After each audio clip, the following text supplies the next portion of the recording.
कक्षा 8वीं के सभी विद्यार्थियों के लिए आज इस वीडियो में विज्ञान का एक प्रश्न हम पढ़ेंगे।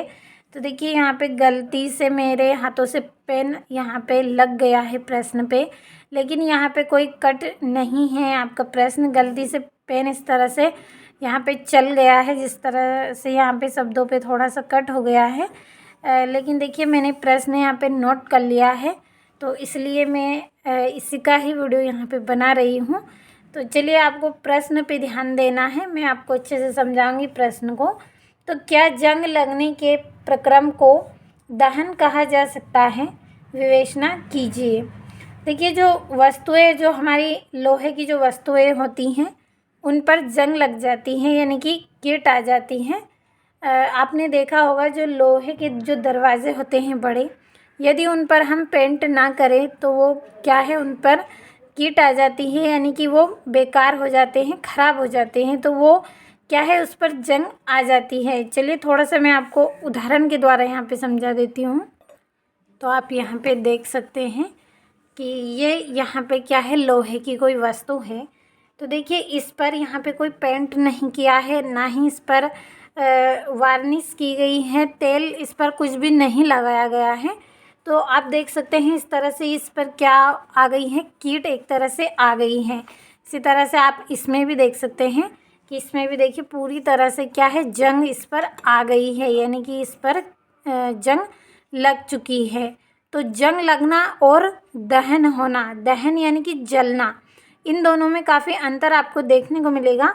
यहाँ पे देखिए इस तरह से कीट आ गई है। जब हम इसको दुकान से ख़रीदते हैं तो यह नया होता है तो काफ़ी चमकदार होता है, लेकिन अब इस पर कीट आ गई है तो ये किस तरह से हो गया है, किस तरह से इस पर जंग लग चुकी है। तो आपका जो प्रश्न है वो ध्यान से आपको समझना है कि क्या जंग लगने के प्रक्रम को दहन कहा जा सकता है?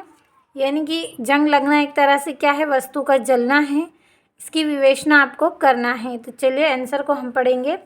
तो नहीं, क्या रहेगा आपका? नहीं, जंग लगने के प्रक्रम को दहन नहीं कहा जा सकता है, क्योंकि यह ऊष्मा नहीं देता है। अब देखिए हम इसको दहन क्यों नहीं बोल सकते हैं, क्योंकि यहाँ पे जंग इस पर लग रही है, यह क्या है, इस पर परत दूसरी यहाँ पे चढ़ रही है। और दहन क्या होता है, किसी वस्तु को जलाना। जब हम इस कागज़ को जलाएंगे तो यह कागज़ क्या है, पूरी तरह से जल जाएगा और क्या बच जाएगी, इसमें से हमें राख देखने को इसकी मिलेगी।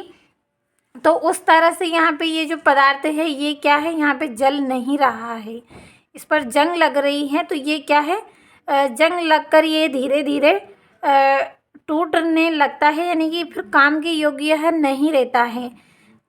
जंग लगना और दहन होना में काफ़ी फ़र्क है, यह धीरे धीरे होने वाली प्रक्रिया है। जो जंग है इस पर अभी आप देख सकते हैं इतनी जंग इस पर आई है, यदि हम चाहें तो इसे साफ़ करके इस पर हम पेंट कर सकते हैं, फिर से यह नया हो सकता है। लेकिन एक बार यदि हम यह जो मेरी बुक है, इस बुक के पेज को यदि मैं एक बार जला दूंगी तो यहाँ इसको हम पुनः प्राप्त नहीं कर सकते हैं। तो जंग लगना और दहन होना काफ़ी इसमें फ़र्क आपको देखने को मिलेगा, क्योंकि जलने के बाद यह कोई ऊष्मा नहीं, पेज को जलाएंगे तो ऊष्मा हमें मिलेगी, तापमान हमें इसका मिलेगा, लेकिन इसको जब लोहे के पदार्थ पर जंग लगेगी तो कोई ऊष्मा हमें देखने को नहीं मिलेगी। तो मुझे उम्मीद है आपको इस प्रश्न का आंसर अच्छे से समझ में यहाँ पे आ गया होगा कि नहीं, जंग लगने के प्रक्रम को हम दहन नहीं बोलेंगे। क्यों नहीं बोलेंगे? क्योंकि यह ऊष्मा नहीं देता है। तो समझ में आपको अच्छे से आया होगा, दहन क्या करता है, ऊष्मा प्रदान करता है, और जंग लगना क्या है, ऊष्मा प्रदान नहीं करता है। तो स्क्रीनशॉट के माध्यम से नोटबुक में नोट करें और अच्छे से आप कंप्लीट करें।